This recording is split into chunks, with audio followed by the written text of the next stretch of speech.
സ്വാഗതം ഇൻസൈറ്റിലേക്ക്. കേന്ദ്ര സർക്കാർ കൊണ്ടുവന്ന വഖഫ് നിയമ ഭേദഗതിയുടെ ഭരണഘടനാ സാധുത ചോദ്യം ചെയ്ത് സുപ്രീം കോടതിയിൽ സമർപ്പിക്കപ്പെട്ട ഹർജികൾ പരിഗണിക്കുന്ന ചീഫ് ജസ്റ്റിസിൻ്റെ നേതൃത്വത്തിലുള്ള ബെഞ്ച് ഒരു ഇടക്കാല ഉത്തരവ് പുറപ്പെടുവിച്ചു. ഈ നിയമ ഭേദഗതിയിലെ ചില വ്യവസ്ഥകൾ നടപ്പാക്കുന്നത് സ്റ്റേ ചെയ്തുകൊണ്ടാണ് സുപ്രീം കോടതിയുടെ വിധി വന്നിരിക്കുന്നത്. 3 വ്യവസ്ഥകൾ, നിയമത്തിൽ പുതുതായി കൊണ്ടുവന്ന 3 വ്യവസ്ഥകളാണ് സുപ്രീം കോടതി തൽക്കാലത്തേക്ക് നടപ്പാക്കുന്നത്, തൽക്കാലത്തേക്ക് തടഞ്ഞിരിക്കുന്നത്. ഒന്ന്, വഖഫ് ചെയ്യണമെങ്കിൽ 5 വർഷം ഇസ്ലാം മതം പ്രാക്ടീസ് ചെയ്യുന്ന ആളായിരിക്കണം എന്നുള്ള വ്യവസ്ഥ. രണ്ടാമത്തത്, കേന്ദ്ര വഖഫ് ബോർഡിലും സംസ്ഥാന വഖഫ് ബോർഡിലും മുസ്ലിം ഇതര ആളുകൾക്ക് അംഗങ്ങളാകാം എന്നുള്ള വ്യവസ്ഥയ്ക്ക് ചെറിയൊരു ഭേദഗതി തൽക്കാലത്തേക്ക് കോടതി പറഞ്ഞിരിക്കുന്നു. കേന്ദ്ര ബോർഡിൽ 4 അംഗങ്ങളെ അങ്ങനെ ആകാവൂ, സംസ്ഥാന ബോർഡിൽ 3 അംഗങ്ങളെ ആകാവൂ എന്ന് സുപ്രീം കോടതി പറഞ്ഞിരിക്കുന്നു. മൂന്നാമത്തെ കാര്യം, വഖഫ് ഭൂമി സംബന്ധിച്ച്, വഖഫ് ചെയ്യപ്പെട്ട ഏതെങ്കിലും ഒരു വസ്തു സംബന്ധിച്ചുള്ള തർക്കമുണ്ടായാൽ ആ തർക്കം പരിഹരിക്കുന്നത് വരെ ഈ ഭൂമി വഖഫല്ലാതായിരിക്കും എന്ന് പുതിയ നിയമത്തിൽ വ്യവസ്ഥ ചെയ്തിരുന്നു. ഈ തർക്കം പരിഹരിക്കേണ്ടത് ജില്ലാ കളക്ടറോ അല്ലെങ്കിൽ സ്റ്റേറ്റ് ഗവൺമെൻറ്റോ നിർദ്ദേശിക്കുന്ന ഉദ്യോഗസ്ഥനോ ആയിരിക്കണം എന്നും വ്യവസ്ഥ ചെയ്തിരുന്നു. ഈ വ്യവസ്ഥയും സുപ്രീം കോടതി സ്റ്റേ ചെയ്തിരുന്നു. ഒറ്റ നോട്ടത്തിൽ സർക്കാരിന് തിരിച്ചടിയാണ് എന്ന് വേണമെങ്കിൽ പറയാം കേന്ദ്ര സർക്കാരിന്. പക്ഷേ അത് യഥാർത്ഥത്തിൽ അങ്ങനെ തന്നെയാണോ? എന്താണ് വിധിന്യായത്തിൽ മുഴുവനായി സുപ്രീം കോടതി പറഞ്ഞിരിക്കുന്നത്? ഇതേക്കുറിച്ചാണ് നമ്മൾ സംസാരിക്കുന്നത്. നമുക്കൊപ്പം ഉള്ളത് വഖഫ് വിഷയത്തിൽ സവിശേഷമായി ശ്രദ്ധിക്കുന്ന സീനിയർ അഭിഭാഷകൻ അഡ്വക്കേറ്റ് മുഹമ്മദ് ഷായാണ്. ഭരണഘടനാ കാര്യങ്ങളിൽ വിദഗ്ധൻ കൂടിയാണ് അദ്ദേഹം. സ്വാഗതം ഇൻസൈറ്റിലേക്ക്. ഒറ്റ നോട്ടത്തിൽ ഈ 3 വ്യവസ്ഥകൾ സ്റ്റേ ചെയ്യുന്നു എന്ന് പറയുമ്പോൾ നിയമ ഭേദഗതി കൊണ്ടുവന്ന കേന്ദ്ര സർക്കാരിനൊരു വലിയ തിരിച്ചടി എന്ന് വ്യാഖ്യാനിക്കപ്പെടുന്നുണ്ട്. യഥാർത്ഥത്തിൽ അങ്ങനെയാണോ? എന്താണ് ഈ വിധിന്യായം കൊണ്ട് സംഭവിക്കുന്നത്? ഞാനിതിനൊരു സെമി ബാലൻസ്ഡ് വിധി എന്ന് വേണമെങ്കിൽ പറയാം. 2 ആസ്പെക്ട്സിൽ ഈ വിധി, ഈ ഇടക്കാല ഉത്തരവിനെ ഞാൻ സ്വാഗതം ചെയ്യാണ്. ഒന്നാമത്തെ ആസ്പെക്ട്, ഒരു ഇന്ററിം ഓർഡർ, ഒരു ലെജിസ്ലേറ്റീവ് ചലഞ്ചിന്റെ മേലൊരു ഇടക്കാല ഉത്തരവ് പാസ്സാക്കാനെടുത്ത തീരുമാനം വളരെ റയറാണ്. സാധാരണഗതിയിൽ ഒരു ലെജിസ്ലേഷന്റെ ചലഞ്ചിനെ കുറിച്ച് ഞാൻ മുമ്പ് പറഞ്ഞിട്ടുണ്ട്.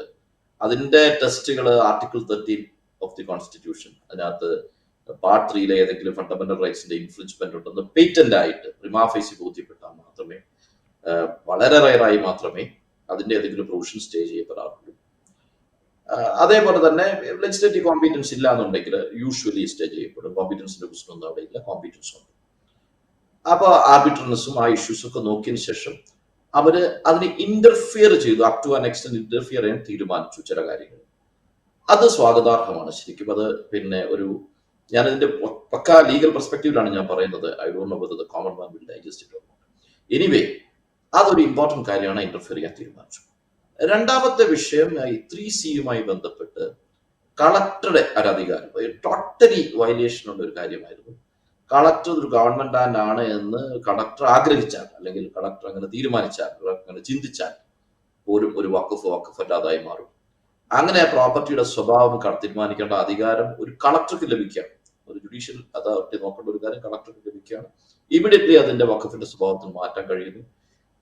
ഫൈനലി അത് ഇമീഡിയറ്റ് ആയിട്ട് തന്നെ അവർക്ക് ഈ രേഖകളൊക്കെ മാറ്റം വരുത്താനായിട്ട് ഗവൺമെന്റ് മാറ്റം വരുത്താം. അത് ഹൈലി ആർബിട്രറി ആയ ഒരു കാര്യമാണ്. അത് ഓൾമോസ്റ്റ് പൂർണ്ണമായും തന്നെ അത് കോടതി തീരുമാനിക്കട്ടെ എന്ന തരത്തിലേക്കാണ് ഇന്ററിം ഓർഡർ പറഞ്ഞിരിക്കുന്നത്. കളക്ടർ അങ്ങനെ പറയുന്നത് ഓഫീസിൽ തെറ്റാണ്. ഇമീഡിയറ്റ് ആയിട്ട് അങ്ങനെ തീരുമാനിച്ചാൽ ഉടനെ, ഒരു കാരണവശാലും എൻക്വയറി കഴിഞ്ഞാൽ ഉടനെ അത് വഖഫ് അല്ലാതെ ആയി മാറുന്നു എന്ന് തെറ്റാണ് എന്ന് പറഞ്ഞ ആ 3C കാര്യം പൂർണ്ണമായിട്ടും ഇന്റർഫിയർ ചെയ്യപ്പെട്ടു എന്നത് വളരെ ഇതാണ്. ഡെഫിനറ്റ് ഇന്റർഫിയറിന്റെ മാറ്ററാണ്, ഇന്റർഫിയർ ചെയ്തു. എന്നാൽ മറ്റു 2 ആസ്പെക്ട്സിൽ പറയുകയാണെങ്കിൽ, ഒന്ന്, 5-year പീരീഡ് മാൻഡറ്ററി ആയിട്ട് പറഞ്ഞുകൊണ്ട് 5 വർഷം മുസ്ലിമായി പ്രാക്ടീസിങ് മുസ്ലിമാണ് എന്ന് തെളിയിക്കുന്ന ഒരാൾക്ക് മാത്രമേ ഒരു വഖഫ് ചെയ്യാൻ സാധിക്കുള്ളൂ എന്ന പ്രൊവിഷൻ. ആ പ്രൊവിഷന്റെ മേലുള്ള ആ ചലഞ്ച് കൺസിഡർ ചെയ്തിരിക്കുന്ന ഈ ജഡ്ജ്മെന്റ് പാരഗ്രാഫ് 134 and 135, 134 ഇത് മൊത്തം ഏകദേശം 209 പാരഗ്രാഫ് ഉണ്ട് ഈ ജഡ്ജ്മെന്റിന്. ഏകദേശം 128 പേജുണ്ട്. അതിലെ 80ാമത്തെ പേജിൽ 134, 135 പാരഗ്രാഫുകൾ വ്യക്തമായി പറയുന്ന ഒരു കാര്യം, അവർക്ക് prima facie we are of the view that such a provision cannot be said to be arbitrary or discriminatory. അത് ആർബിട്രറിയോ ഡിസ്ക്രിമിനേറ്ററിയോ അല്ല എന്ന് അതായത് 5 വർഷം പീരീഡ് ഫിക്സ് ചെയ്യുന്നതിൽ തെറ്റില്ല എന്ന് ഫൈൻഡ് ചെയ്തിട്ട് അത് വീണ്ടും പറഞ്ഞു, therefore the possibility of any person not belonging to Muslim community converting to the Islamic religion only in order to take benefit of the protection of Waqf Act so as to defeat creditors and evade the law under the cloak of a plausible dedication cannot be ruled out. അതായത് ദുരുദ്ദേശത്തോടു കൂടി ഇസ്ലാം മതം സ്വീകരിച്ചിട്ട് വഖഫ് ആക്കി dedicate ചെയ്ത് ഇപ്പൊ കടക്കാരിൽ നിന്ന് രക്ഷപ്പെടാൻ ശ്രമിക്കും എന്ന് പറയുന്നത് വല്ലാത്തൊരു ഫൈൻഡിങ് ആണ്. അതൊന്നും ഒരിക്കലും അക്സെപ്റ്റബിൾ അല്ല. അതുകൊണ്ട് തന്നെ ആ 5 years പീരീഡ് വെക്കുന്നതിന് തെറ്റില്ല എന്നൊരു ഫൈൻഡിങ് കൊണ്ടുവന്നതിന് ശേഷം ആ 5 years പീരീഡ് എങ്ങനെ തീരുമാനിക്കുമെന്ന ക്വസ്റ്റ്യനിലേക്ക് കോടതി വന്നിട്ട് പറഞ്ഞു, അത് നിങ്ങൾ റൂൾസ് ഉണ്ടാക്കുക, സ്റ്റേറ്റ് ഗവൺമെന്റ് റൂൾസ് ഉണ്ടാക്കിയിട്ട് നിങ്ങൾക്ക് 5 years ഫിക്സ് ചെയ്യാം. അപ്പോൾ 5 year പീരീഡിനെ സ്റ്റേ ചെയ്തിരിക്കുന്നത് റൂൾസ് ഉണ്ടാക്കുന്നത് വരെയാണ്. സോ എന്നാണ് റൂൾസ് ഉണ്ടാക്കുന്നത് എന്ന് ചോദിച്ചാൽ അതാത് സ്റ്റേറ്റുകൾ തീരുമാനിക്കും. വേണമെങ്കിൽ ഉത്തർപ്രദേശ് സർക്കാരിന് നാളെ തന്നെ റൂൾസ് ഉണ്ടാക്കാം, മറ്റൊരു സർക്കാരിന് ഉണ്ടാക്കണ്ടെന്ന് തീരുമാനിക്കാം. അതൊക്കെ അതാത് സ്ഥലങ്ങളിലെ സ്റ്റേറ്റ് ഗവൺമെന്റ് ഡിസ്ക്രിപ്ഷനിലേക്ക് പോയി സ്റ്റേറ്റ് ഗവൺമെന്റിന് തോന്നുന്ന തരത്തിലുള്ള റൂൾസ് ഉണ്ടാക്കി അത് നമ്മൾ ചലഞ്ച് ചെയ്യും, ഡെഫിനറ്റ് ആയിട്ട് തർക്കമൊന്നുമില്ല. റൂൾസ് ഉണ്ടാക്കിയിട്ട് അവർക്ക് വേണമെങ്കിൽ 5 year പീരീഡ് വെച്ച് മുന്നോട്ട് പോകാം. അപ്പൊ അതുകൊണ്ട് അതിന് നമുക്കൊരു അബ്സല്യൂട്ട് സ്റ്റേയുടെ സ്വഭാവം കൊടുത്തിട്ടില്ല എന്ന് മാത്രമല്ല, സ്റ്റേറ്റുകൾക്ക് അവരുടെ ഇഷ്ടത്തിന് അതിന്റെ റൂൾസ് ഉണ്ടാക്കാനുള്ള അവകാശം കൊടുത്തിരിക്കും. അപ്പൊ അത് ഒരു ടോട്ടൽ പ്രൊട്ടക്ഷൻ നമുക്ക് കിട്ടുന്നില്ല. എന്നാൽ partially for the time being നമുക്കത് പ്രൊട്ടക്റ്റഡ് എന്ന് പറയാം. നാളെ രാവിലെ ഒരിക്കലും ചെയ്യാൻ പോകുന്നില്ല, റൂൾസ് വരണമല്ലോ എന്ന് നമുക്ക് പറയാം. മറ്റൊരു പ്രൊവിഷൻ വന്നിരിക്കുന്നത് സെക്ഷൻ 9 സെക്ഷൻ 14 അമെൻഡ് ചെയ്തപ്പോൾ വഖഫ് ബോർഡും വഖഫ് കൗൺസിലും ഉണ്ടാക്കി. അപ്പൊ വഖഫ് ബോർഡില് 11 അംഗങ്ങൾ, വഖഫ് കൗൺസിലിൽ 24 അംഗങ്ങൾ. അപ്പോ വഖഫ് കൗൺസിലിലേക്ക് വഖഫ് ബോർഡിലേക്കും 2 നോൺ മുസ്ലിംസിനെ വെക്കാം എന്ന് അമെൻമെന്റ് ആക്ടിലുണ്ടായിരുന്നു. അപ്പൊ അത് ടോട്ടലി കോൺസ്റ്റിറ്റ്യൂഷണലി ഇൻവാലിഡ് ആയിട്ടുള്ള പ്രൊവിഷനാണ്. കാരണം ആർട്ടിക്കിൾ 25 26 പ്രൊട്ടക്ഷൻ ഉള്ള ഒരു കാര്യമാണ്. അവിടെ നോൺ മുസ്ലിംസ്, മുസ്ലിം എൻഡോമെന്റ്സ് ആണ്, നോൺ മുസ്ലിംസ് ആ ബോർഡിൽ ഉണ്ടാകാൻ പാടില്ല എന്ന വാദം നമ്മൾ ഉന്നയിക്കപ്പെട്ടിരുന്നു. അതുപോലെ തന്നെ മറ്റിപ്പോ ദേവസ്വം ബോർഡ് വരും, മറ്റേത് ബോർഡായാലും. ഉദാഹരണത്തിന് വേണമെങ്കിൽ പള്ളികളിലെ നമസ്കാരത്തിന്റെ സ്വഭാവങ്ങൾ പല തരത്തിൽ വ്യത്യാസമുണ്ടാകും. വൈകിട്ടത്തെ ഇഷാ നമസ്കാരത്തിന്റെ കാര്യം, സുബഹി നമസ്കാരത്തിന്റെ കാര്യത്തിൽ വ്യത്യാസങ്ങൾ ഉണ്ടാകാം. റംസാനിലെ നമസ്കാരത്തിന് വ്യത്യാസങ്ങൾ ഉണ്ടാകാം. ഇത്തരം തർക്കങ്ങളൊക്കെ വരുന്നൊരു ബോർഡാണ്. ആ ബോർഡിലേക്ക് 2 നോൺ മുസ്ലിംസ് വേണമെന്ന് പറഞ്ഞാൽ ക്ഷേത്രങ്ങളിലെ പൂജ നടത്തുന്നതിന്റെ സമയം ഫിക്സ് ചെയ്യുന്ന ബോർഡിലേക്ക് ഒരു മുസ്ലിമോ അല്ലെങ്കിൽ ഒരു ക്രിസ്ത്യാനിയോ വരുന്നു എന്ന് പറയുന്നതിന് തുല്യമാണ്, ഒരിക്കലും പാടില്ലാത്ത. ആ പ്രൊവിഷനില് സുപ്രീം കോടതി പറഞ്ഞിരിക്കുന്നത് 3 പേര് വരെ വഖഫ് ബോർഡിലാകാം, 4 പേര് വരെ വഖഫ് കൗൺസിലും ആകാം. 2 മാൻഡേറ്ററി ആണ് എന്ന കാര്യമുണ്ടല്ലോ, 2 മാൻഡേറ്ററി ആണ് എന്ന് പറയുന്നതിനെ സെറ്റിസ്ഫൈഡ് ചെയ്തിട്ടില്ല എന്ന് മാത്രമല്ല, അതിൽ തെറ്റില്ല എന്നൊരു കണ്ടെത്തലും 189 പേജ് 113 സ്പെസിഫിക് ആയിട്ട് അത് അങ്ങനെ ഒരു ഫൈൻഡിങ് ഉണ്ട്. അപ്പൊ ആ ഫൈൻഡിങ് പറഞ്ഞിരിക്കുന്നത് എന്താണെന്ന് വെച്ചാൽ പ്രിമാ ഫേസി അത് സ്റ്റേ ചെയ്യേണ്ട ആവശ്യമില്ല എന്ന് എനിക്ക് തോന്നുന്നു. അപ്പോൾ അതുകൊണ്ട് തന്നെ അവിടെ അവർ ചെയ്തിരിക്കുന്നത്, സോളിസിറ്റർ ജനറൽ തന്നെ പറഞ്ഞു, ഞങ്ങൾക്ക് ഭൂരിപക്ഷം ആളുകളെ നോൺ മുസ്ലിം വെക്കാനുള്ള ഉദ്ദേശമില്ല, അതുകൊണ്ട് 3ഉം 4ഉം ആക്കി ഫിക്സ് ചെയ്യാമെന്ന് അദ്ദേഹം തന്നെ പറയുന്നുണ്ട് എന്റെ വാദത്തിനിടയിൽ. അപ്പൊ അതങ്ങ് അക്സെപ്റ്റ് ചെയ്തുകൊണ്ട് ഇപ്പോ കേരള സ്റ്റേറ്റ് നോക്കുക, കേരള സ്റ്റേറ്റിൽ വഖഫ് ബോർഡിന്റെ കാലാവധി കഴിഞ്ഞു. ഇപ്പൊ ബോർഡ് കോൺസ്റ്റിറ്റ്യൂട്ട് ചെയ്യണം. ഇതൊക്കെ ഗവൺമെന്റിന്റെ മെക്കാനിസമാണ്. ഗവൺമെന്റ് ചേഞ്ചിലേക്കൊക്കെ ആകാൻ സാധ്യതയുള്ള സമയമായതുകൊണ്ട് ഗവൺമെന്റിനെ പെട്ടെന്ന് ബോർഡ് കോൺസ്റ്റിറ്റ്യൂട്ട് ചെയ്യാൻ തീരുമാനിക്കാം. അപ്പൊ അങ്ങനെ വരുമ്പോ നോർമലി ഇപ്പൊ സുപ്രീം കോടതി ഫൈൻഡ് ചെയ്ത് കഴിഞ്ഞല്ലോ 2 വെക്കണമെന്ന്, അതിന്റെ മേൽ ഇന്റർഫറൻസ് ആവശ്യമില്ല എന്ന് കോടതി തീരുമാനിച്ച സ്ഥിതിക്ക് ഇപ്പൊ ഒരു ബോർഡ് കോൺസ്റ്റിറ്റ്യൂട്ട് ചെയ്താൽ അതിൽ ഡെഫിനറ്റ് ആയിട്ട് 2 നോൺ മുസ്ലിംസ് വരും.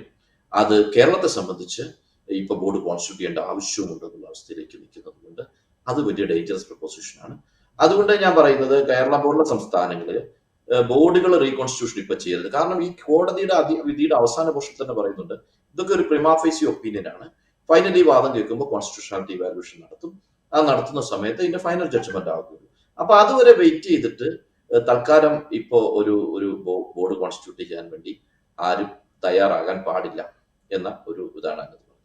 ഈ 2 ഇപ്പോൾ നോർമലി ഇങ്ങനെ ഒരു ഇൻട്രിം ഓർഡർ, നേരത്തെ പറഞ്ഞ ഒരു ലെജിസ്ലേറ്റീവ് ഒരു നിയമനിർമ്മാണ പ്രക്രിയ കഴിഞ്ഞതിന് ശേഷം അതിൻ്റെ കോൺസ്റ്റിറ്റ്യൂഷണൽ വാലിഡിറ്റി ചോദ്യം ചെയ്യുമ്പോൾ അതിലൊരു ഇൻട്രിം ഓർഡർ ഉണ്ടാവാറില്ല എന്ന് സൂചിപ്പിച്ചല്ലോ, അതൊരു പോസിറ്റീവ് സംഗതിയായിട്ട് പറഞ്ഞു. അപ്പോൾ സ്വാഭാവികമായിട്ട് ഇത് കേൾക്കുന്ന ഒരാൾക്ക് ഞാൻ നേരത്തെ സൂചിപ്പിച്ച പോലെ ഇത് വളരെ പോസിറ്റീവാണ്, അല്ലെങ്കിൽ ഇതിൻ്റെ ഭരണഘടനാ വാലിഡിറ്റി പരിശോധിച്ചുകൊണ്ടിരിക്കുന്ന കോടതി 3 വ്യവസ്ഥകളിലെങ്കിലും കുറച്ച് കുഴപ്പങ്ങൾ കണ്ടിട്ടുണ്ട് എന്നാണ് തോന്നുന്നത്. അതേസമയം ഇപ്പോൾ വിശദീകരിച്ചപ്പോൾ ഈ 2 വ്യവസ്ഥകളുടെ കാര്യത്തിൽ കേന്ദ്ര സർക്കാർ എന്താണോ പറഞ്ഞത്, അല്ലെങ്കിൽ കേന്ദ്ര സർക്കാർ എന്താണോ അങ്ങനെ ഒരു ഭേദഗതി കൊണ്ടുവരാൻ ന്യായമായിട്ട് പറഞ്ഞത്, അതിൽ കോടതി കഴമ്പ് കാണുന്നു എന്നാണോ മനസ്സിലാക്കേണ്ടത്? അങ്ങനെയാണെങ്കിൽ ഈ കോടതി വിധിയുടെ ഉള്ളിൽ ചില അപകടങ്ങളുണ്ട് എന്നാണോ? അല്ല, തീർച്ചയായിട്ടും ഇതൊരു പ്രിമാഫേസി വ്യൂ ആയിട്ടാണ് അവർ പറഞ്ഞിരിക്കുന്നത്. ഫൈനലി ഇതിന്റെ ഹിയറിംഗ് നടത്തേണ്ടതുണ്ട്. എങ്കിൽ പോലും നിലവിൽ ആസച്ച് ഇപ്പോൾ ഒരു സ്റ്റേറ്റ് ഗവൺമെന്റ് തീരുമാനിക്കുകയാണ് ഒരു ബോർഡ് കോൺസ്റ്റിറ്റ്യൂട്ട് ചെയ്യണം തീരുമാനിച്ചാൽ കേന്ദ്ര സർക്കാർ ഉദ്ദേശിച്ചതുപോലെ തന്നെ ബോർഡ് കോൺസ്റ്റിറ്റ്യൂട്ട് ചെയ്യാം 2 പേരെ. പക്ഷെ അവർക്ക് ഭൂരിപക്ഷം അംഗങ്ങളെ നോൺ മുസ്ലിംസിന് വെക്കാൻ പറ്റില്ലെങ്കിലും 2 പേരെ അവർക്ക് വെക്കാം. ഇതിനകത്ത് ഒരു കുറച്ചുകൂടി അപകടം പിടിച്ച കാര്യം അത്തരം വിഷയത്തിലൊക്കെ മുമ്പ് ഒരു ഡെമോക്രാറ്റിക് പ്രോസസ്സിലായിരുന്നു വഖഫ് ബോർഡിലെ അംഗങ്ങളെ തെരഞ്ഞെടുപ്പ്. അതായത് മുത്തവല്ലിമാരെ 2 പേരെ തെരഞ്ഞെടുക്കുന്ന തെരഞ്ഞെടുപ്പിലൂടെയായിരുന്നു. മുത്തവല്ലിമാരുടെ ഒരു ഇലക്ട്രൽ കോളേജ് ഉണ്ട്, അതിൽ നിന്നാണ് തെരഞ്ഞെടുക്കുന്നത്. അതുപോലെ പിന്നെ MLA മാരിൽ നിന്ന് 2 പേരെ തെരഞ്ഞെടുക്കുന്ന മുസ്ലിം MLA മാരിൽ നിന്ന് വോട്ടിട്ട് തെരഞ്ഞെടുക്കണം. MP മാരിൽ നിന്നും തെരഞ്ഞെടുക്കുന്ന മുസ്ലിം MP മാരിൽ നിന്നും സ്റ്റേറ്റിൽ വോട്ടിട്ട് തെരഞ്ഞെടുക്കണം. ബാർ കൗൺസിൽ അംഗങ്ങളിൽ നിന്നും മുസ്ലിം ബാർ കൗൺസിൽ അംഗങ്ങളിൽ നിന്നും ഒരാളെ തെരഞ്ഞെടുക്കണമായിരുന്നു. ഇനിയിപ്പോ അത് നോമിനേഷനാണ്. അതായത് പുതിയ അമെന്റ്മെന്റിലൂടെ അത് നോമിനേഷൻ ആക്കി മാറ്റി, ഡെമോക്രാറ്റിക് പ്രോസസ് പോയി.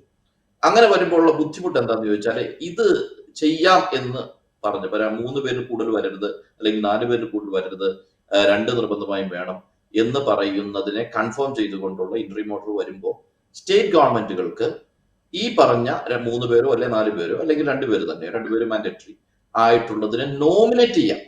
ആ നോമിനേഷൻ BJP റൂൾ കൺട്രീസ് സ്റ്റേറ്റ്സിലൊക്കെ അതുണ്ടാക്കുന്ന ഇമ്പാക്ട് വളരെ വലുതായിരിക്കും. അവർക്ക് ആരെ വേണമെങ്കിലും നോമിനേറ്റ് ചെയ്യാം എന്നുള്ള അവസ്ഥയിലേക്ക് കാര്യങ്ങൾ എത്തും. അപ്പൊ അതിന്റെ അപകടം അതിനകത്തുണ്ട്. ഇപ്പൊ മുസ്ലിം ആയിട്ടുള്ള ആളാണെങ്കിലും ശരി, നോൺ മുസ്ലിം ആയിട്ടുള്ള ആളാണെങ്കിലും ശരി, അവർക്ക് വേണ്ട ആളുകളെ വെക്കാം. മറ്റത് അങ്ങനെയല്ല, ജനാധിപത്യപരമാണ്. അവരിൽ നിന്നും വോട്ടിട്ട് തെരഞ്ഞെടുക്കുന്ന ഒരു രീതി 6 പേർക്കുണ്ടായിരുന്നു. ഇപ്പൊ അത് ഇല്ലാതായിരിക്കുന്നുള്ളതിന്റെ ഡേഞ്ചർ അതിനകത്തുണ്ട്. അപ്പൊ അത് ആ ഭാഗത്ത് അതുകൊണ്ട്. മറ്റൊന്നില് ഈ പറഞ്ഞതുപോലെ റൂൾസ് നാളെ തന്നെ ഉണ്ടാക്കിക്കൊണ്ട് തന്നെ 5 വർഷത്തെ സ്റ്റിപ്പുലേഷൻ ഫിക്സ് ചെയ്യാം, ആ റൂൾസ് സ്റ്റേറ്റ് ഗവൺമെന്റ് ഉണ്ടാക്കാം എന്ന് പറയുമ്പോൾ അതിനും ഒരു എഫക്റ്റീവായി ഏതെങ്കിലും ഒരു സ്റ്റേറ്റ് തീരുമാനിക്കുകയാണ് ഇത് ഇങ്ങനെ നടപ്പാക്കാൻ തീരുമാനിച്ചാൽ ഈ ഓർഡർ അവർക്ക് അനുകൂലമാക്കി അവർ. ഞാൻ അതിലേക്ക് വരാം. അതിന് മുമ്പ് ഈ നേരത്തെ പറഞ്ഞ ഈ ബോർഡ് കോൺസ്റ്റിറ്റ്യൂട്ട് ചെയ്യുന്ന കാര്യത്തിൽ ഇപ്പോൾ കേരളം പോലൊരു സംസ്ഥാനം ഈ വിധി വന്നതിന് ശേഷവും പുതുതായിട്ട് ബോർഡ് കോൺസ്റ്റിറ്റ്യൂട്ട് ചെയ്യുന്നില്ല തൽക്കാലം എന്ന് തീരുമാനിച്ചു എന്ന് വയ്ക്കുക. അല്ലെങ്കിൽ കോൺസ്റ്റിറ്റ്യൂട്ട് ചെയ്താൽ തന്നെ അതിൽ മുസ്ലിം എൻറ്റിറ്റി മാത്രം മതി, അല്ലെങ്കിൽ മുസ്ലിം അംഗങ്ങൾ മാത്രം മതി എന്ന് തീരുമാനിച്ചു എന്ന് വയ്ക്കുക. അങ്ങനെയാണെങ്കിൽ പോലും അത് കമ്മ്യൂണലായി ഉപയോഗിക്കാനുള്ള ഒരു അവസരം അവിടെ ഉണ്ടാവുന്നു എന്നുള്ളൊരു അപകടവും കൂടി ഇല്ലേ? അല്ല, ഞാൻ പറഞ്ഞത് ഒരു ലെജിസ്ലേഷൻ പാസ്സായി അതിന്റെ മേലൊരു ചലഞ്ച് സുപ്രീം കോടതിയിൽ എത്തി. ആ സുപ്രീം കോടതി പറയുന്നു മാൻഡേറ്ററിലി 2 പേരെ അതിനകത്ത് നോൺ മുസ്ലിംസിനെ ഉൾപ്പെടുത്തിയത് അൺകോൺസ്റ്റിറ്റ്യൂഷൻ അല്ല, ആർബിട്രറി അല്ല, 2 എന്നുള്ളത് മാക്സിമം 3 വരെ ആകാൻ പാടുള്ളൂ എന്ന് പറഞ്ഞതിന് ശേഷം ഒരു സ്റ്റേറ്റ് ബോർഡ് കോൺസ്റ്റിറ്റ്യൂട്ട് ചെയ്താൽ അതിന് വിരുദ്ധമായി ചെയ്യാൻ കഴിയില്ല. അത് ഒരു ബേസിക് സാധനമാണല്ലോ. അപ്പൊ അതുകൊണ്ട് തന്നെ അവർക്ക് അല്ലാതെ ചെയ്യാൻ സാധിക്കില്ല, ആ നിയമത്തിനകത്തൊന്നുകൂടെ ചെയ്യാൻ പറ്റുള്ളൂ.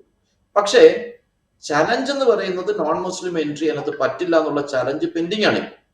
അപ്പൊ അത് പെൻഡിങ് നിൽക്കുമ്പോൾ സ്റ്റേറ്റ് ഗവൺമെന്റുകൾ കാണിക്കേണ്ട ഒരു മര്യാദ എന്താണെന്ന് ചോദിച്ചാൽ, കോടതി അന്തിമമായി തീരുമാനിക്കുന്ന തൽക്കാലം കോൺസ്റ്റിറ്റ്യൂട്ട് ചെയ്യുന്നില്ല. സപ്പോസ് കോടതി അന്തിമമായിട്ട് തിരിച്ചാണ് വിധിക്കുന്നതെങ്കിൽ ഇതേ പാടില്ല എന്നാ വിധിച്ചിരുന്നില്ല, കോൺസ്റ്റിറ്റ്യൂഷൻ കുഴപ്പമായി പോവില്ലേ? അതുകൊണ്ട് തൽക്കാലം അങ്ങനെ ഒരു കാര്യം വേണ്ട, നിലവിലുള്ള സിസ്റ്റം കണ്ടിന്യൂ ചെയ്യട്ടെ തീരുമാനിക്കുന്നതാണ് ഉചിതമെന്നാണ്. റൈറ്റ്. ഇനി അതിൻ്റെ രണ്ടാമത്തെ സ്റ്റേ ചെയ്ത പ്രൊവിഷനിൽ ഇപ്പോൾ 5 വർഷം പ്രാക്ടീസിങ് മുസ്ലിം ആയിരിക്കണം എന്നുള്ള വ്യവസ്ഥ, അത് റൂൾസ് ഉണ്ടാക്കുന്നത് വരെ സ്റ്റേ ചെയ്യുന്നു എന്ന് സുപ്രീം കോടതി പറഞ്ഞു. അതിലെ കാര്യം പറഞ്ഞല്ലോ. ഞാൻ ചോദിക്കുന്നത്, അതിന് കാരണമായി പറഞ്ഞതല്ലേ കുറേ കൂടെ അപകടകരമായ സംഗതി? അതായത് ഇത് വേണ്ടതാണ്, അല്ലെങ്കിൽ ഇത് കൺവേർട്ട് ചെയ്തതിന് ശേഷം വഖഫ് ചെയ്തിട്ട് അങ്ങനെ വഖഫ് ചെയ്തു എന്നുള്ളത് ദുരുപയോഗിക്കാനുള്ളൊരു സാധ്യതയുണ്ട് എന്നൊക്കെ പറയുമ്പോൾ ആ പരാമർശമല്ലേ കുറേ കൂടെ അപകടകരമായിട്ടുള്ളത്? ഡേഞ്ചറസ് ആയ പരാമർശമാണ്. ഒരിക്കലും ഇന്ത്യ പോലൊരു രാജ്യത്ത് ആക്സെപ്റ്റ് ചെയ്യാൻ പറ്റാത്ത, എന്നെ സംബന്ധിച്ച് ഒരു അഭിഭാഷകൻ എന്നുള്ള നിലയ്ക്ക് അൺആക്സെപ്റ്റബിൾ ആണ്. ഇതൊക്കെ ഒരു കോൺസിക്വൻസിനെ അഡ്രസ് ചെയ്യുമ്പോൾ ദുരുപയോഗം ചെയ്യുന്നവർ ഏത് നിയമവും ദുരുപയോഗം ചെയ്യും. എക്സിക്യൂട്ടീവും ജുഡീഷ്യറിയും ഒക്കെ അത് വെരിഫൈ ചെയ്യണം ആ സമയത്ത്. അങ്ങനെ ദുരുപയോഗം ചെയ്യുമെന്ന് പറഞ്ഞിട്ട് ഈ 5 വർഷം പ്രാക്ടീസ് ചെയ്താൽ ദുരുപയോഗം ചെയ്യാൻ പറ്റില്ല, 5 കൊല്ലം കഴിഞ്ഞ് ചെയ്യാൻ പാടില്ല. അങ്ങനെയൊക്കെ കണ്ടെത്തലുകളോടൊന്നും ഒരു തരത്തിലും യോജിക്കാൻ പറ്റുന്നതല്ല. പക്ഷെ ഇതൊരു ഇടക്കാല വിധി ആയതുകൊണ്ട് ഫൈനൽ ജഡ്ജ്മെന്റിൽ വരുമ്പോൾ അത് പരിഗണിക്കപ്പെടും തന്നെയാണ് ഞാൻ വിശ്വസിക്കുന്നത്. ഒരു കാരണവശാലും ആർട്ടിക്കിൾ 25 ആർട്ടിക്കിൾ 26 ഒക്കെ ഈ കേശവാനന്ദ ഭാരതി ജഡ്ജ്മെന്റ്, മെനോറാമിൽ ജഡ്ജ്മെന്റും ഒക്കെ ഈ രാജ്യത്തുണ്ടല്ലോ. ഇത് ബേസിക് സ്ട്രക്ചർ ഓഫ് ദി കോൺസ്റ്റിറ്റ്യൂഷനിൽ എന്താ പറഞ്ഞ ഫണ്ടമെന്റൽ റൈറ്റ്സ് ഒക്കെ ഇൻക്ലൂഡ് ചെയ്യുന്നില്ലേ? റിലീജിയസ് റൈറ്റ്സും റിലീജിയസ് ഇൻസ്റ്റിറ്റ്യൂഷൻസ് പ്രൊട്ടക്ട് ചെയ്യാനുള്ള റൈറ്റ്സും ഒക്കെ നിലവിലുള്ളപ്പോ ഇത് പ്രൊട്ടക്ട് ചെയ്യപ്പെടും ഫൈനൽ ജഡ്ജ്മെന്റ് എന്നാണ് ഞാൻ കരുതുന്നത്. ഇതിൽ ഏറ്റവും അധികം ഈ ഭരണഘടനാ ഭേദഗതി ചോദ്യം ചെയ്തുകൊണ്ട് അല്ലെങ്കിൽ ഈ നിയമ ഭേദഗതി വന്നതിന് ശേഷം ഉണ്ടായ വലിയ വിമർശനങ്ങൾ ഒന്ന് ഈ വഖഫ് ബൈ യൂസർ എന്ന് പറയുന്ന സംഗതി അതില്ലാതാക്കുന്ന വ്യവസ്ഥ ഈ നിയമത്തിൽ ഉൾക്കൊള്ളിച്ചതാണ്. അത് പക്ഷേ കോടതി ഈ ഇൻട്രീം ഉത്തരവിൽ അത് പരിഗണിച്ചിട്ടേ ഇല്ല. അതൊരു വലിയ പ്രശ്നമായി തോന്നുന്നു. അത് ഈ ഉത്തരവിന്റെ പേജ് 86, 87 വായിച്ചാൽ അതിന്റെ വേറെ ഒരുപാട് പാരഗ്രാഫിൽ പറയുന്നുണ്ട്. 149, 150 പാരഗ്രാഫുകൾ വായിച്ചാൽ മനസ്സിലാകും. വഖഫ് ബൈ യൂസറിന്റെ ക്വസ്റ്റ്യൻ പരിഗണിച്ചു. എന്നിട്ട് 150ാമത്തെ പാരഗ്രാഫിൽ പറയുകയാണ്, not only that but we are also of the view that if the legislature in 2025 finds that on account of the concept of Waqf by user huge government properties have been encroached upon and to stop the said menace, it takes step to deletion of the said provision. The said amendment prima facie cannot be said to be arbitrary. Paragraph 150 finding ആണ്. Government property പിന്നെ അവര് വഖഫ് by user മൂലം അവര് encroach ചെയ്യപ്പെടും എന്നുള്ളത് കൊണ്ട് വഖഫ് by user എന്ന് പറഞ്ഞത് ആഡ് ചെയ്തത് പ്രിമാ ഫേസി ആർബിട്രറി അല്ല എന്ന് പറഞ്ഞ് ഒരു ഫൈൻഡിങ് കൊണ്ടുവന്നിരിക്കുകയാണ്.